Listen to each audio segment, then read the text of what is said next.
Honorable Zana C. Duterte.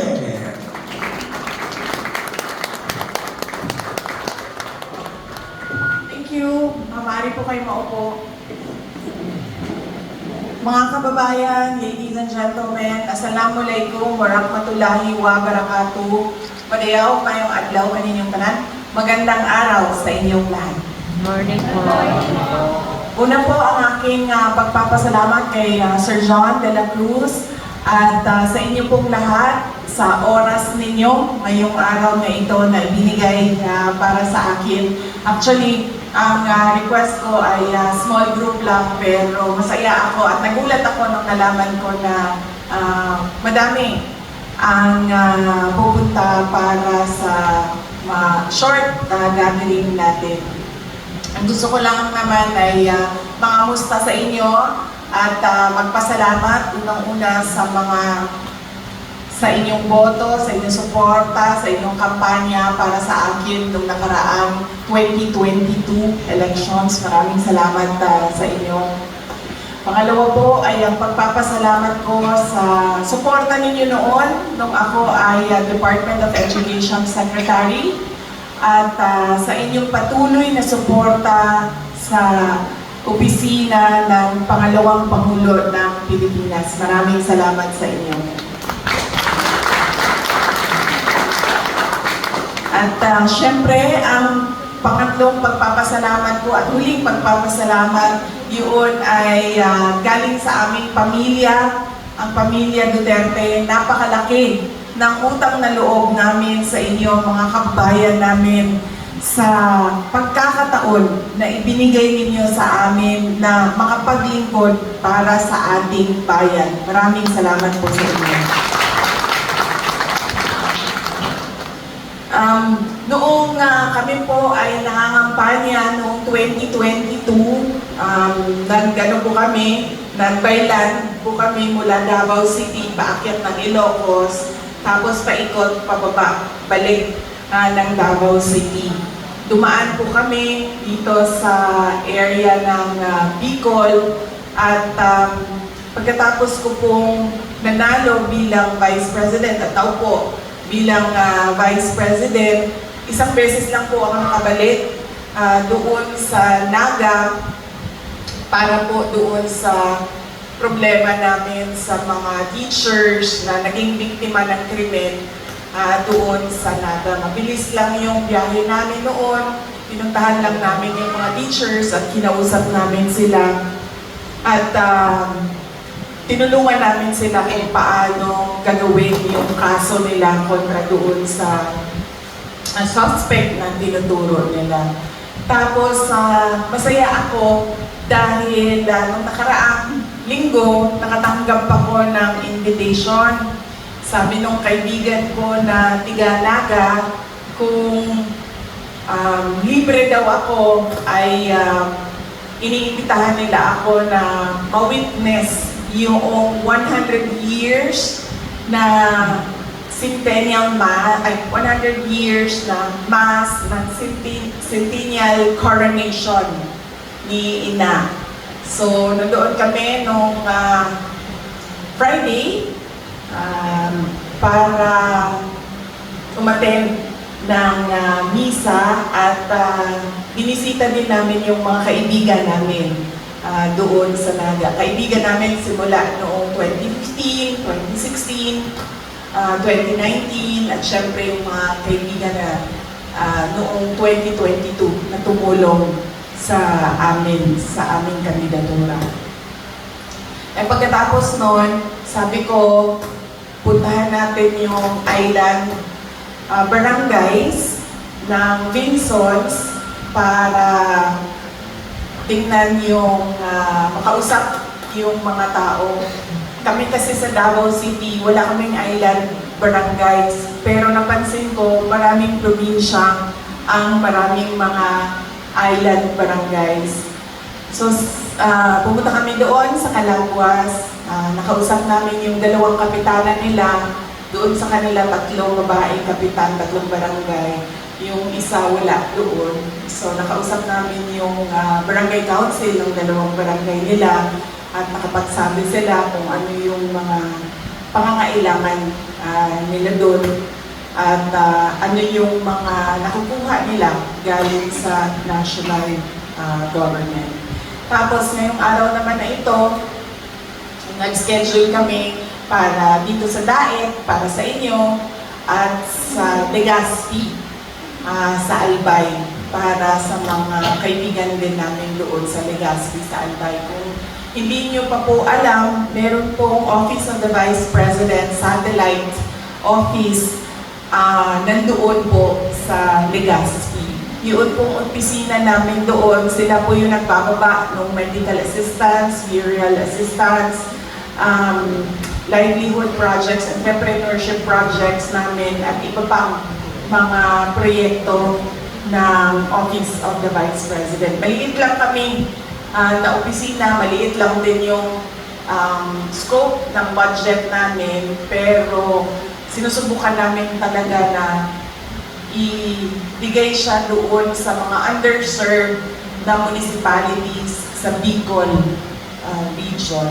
Masaya ako na, alam nyo, hindi ko kayo binobola. Sa totoo lang, ang dami ko na napuntahan ng dagat. Mahilig kasi ako mahilig ako maligo ng dagat dahil kinalakihan ko yun sa aking mga magulang. Noon kasi, di ba, wala pang internet, wala pang cable, television, ano lang natin is yung maliit na TV na sobrang laki pa sa likod. Tapos, scheduled lang yung mga shows na pinapalabas. So, ang aking mga magulang, kapag Saturday or Sunday, lagi pag Sunday, dinadala kami sa dagat, doon sa Davao City. So, parang picnic ba? Doon kakain ng lunch, maliligo, tapos uwi na kaagad sa bahay. Kasi malapit lang din, may mga coastal barangays kasi ang Davao City. At noon, sobrang ganda pa ng mga coastal barangays namin dahil hindi pa siya polluted. Yung sobrang linaw pa, malala ko pa. Mabato siya, hindi siya ganito kaganda na buhangin siya. Doon sa amin mabato, pero malinaw yung tubig. Yun yung alala ko.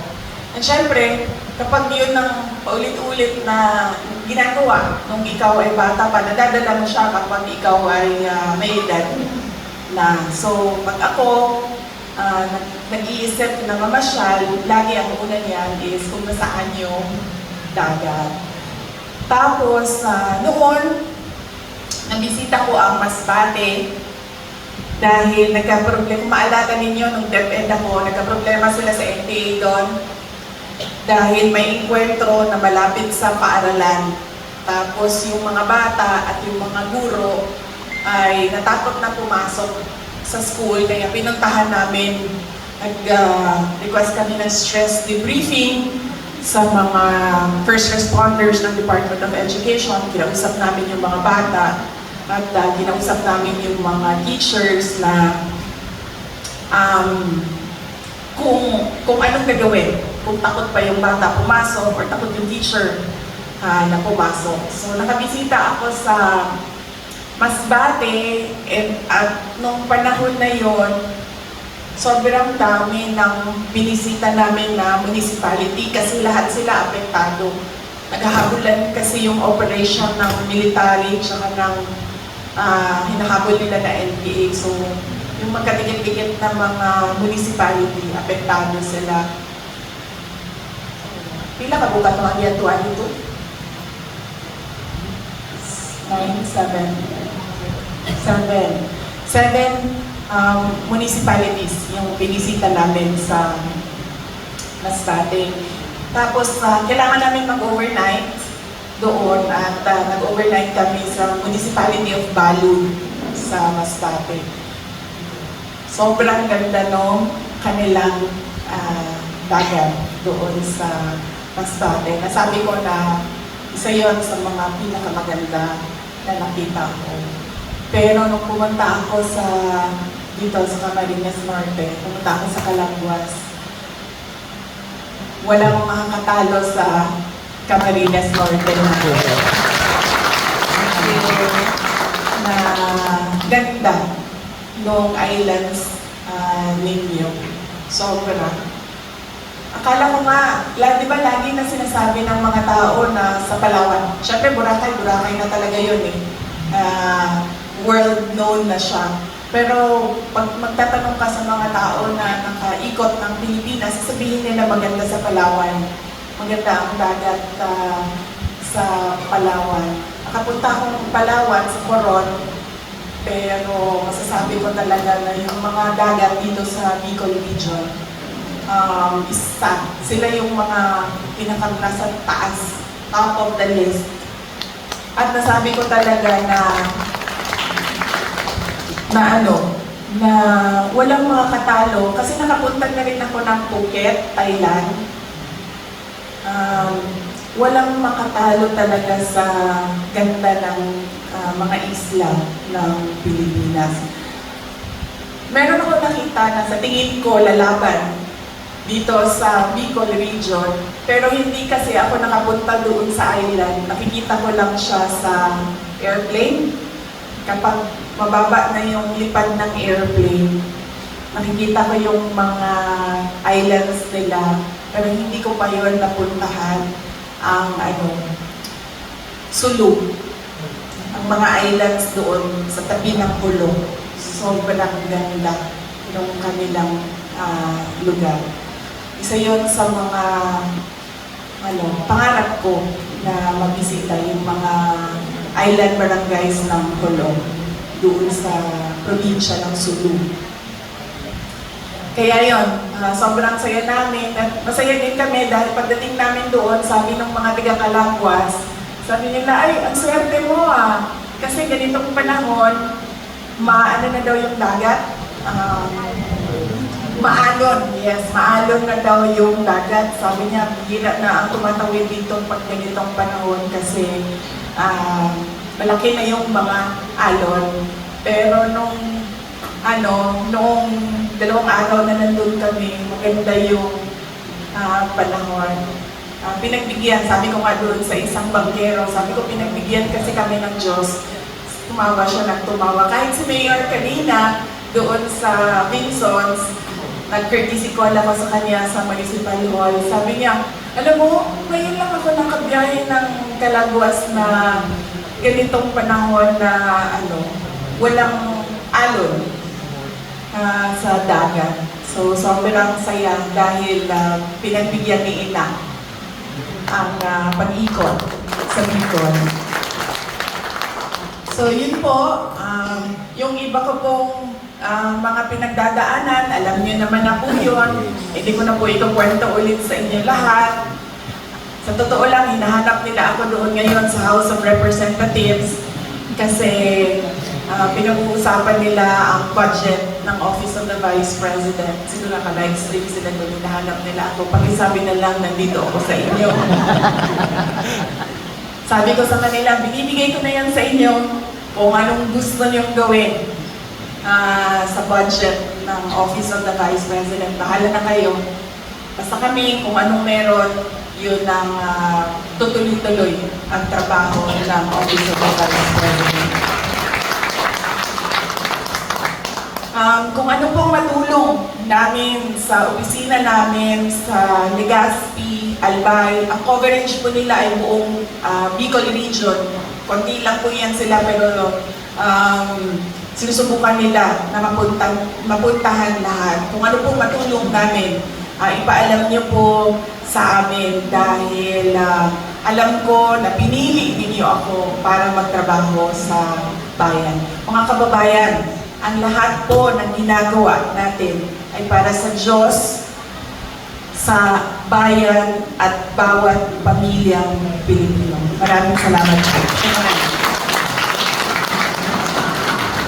Thank you very much. Please all rise para po sa ating crowd shot. And of course, siyempre sa lahat po ng ating mga bisita po, magkakaroon po tayo ng photo operation.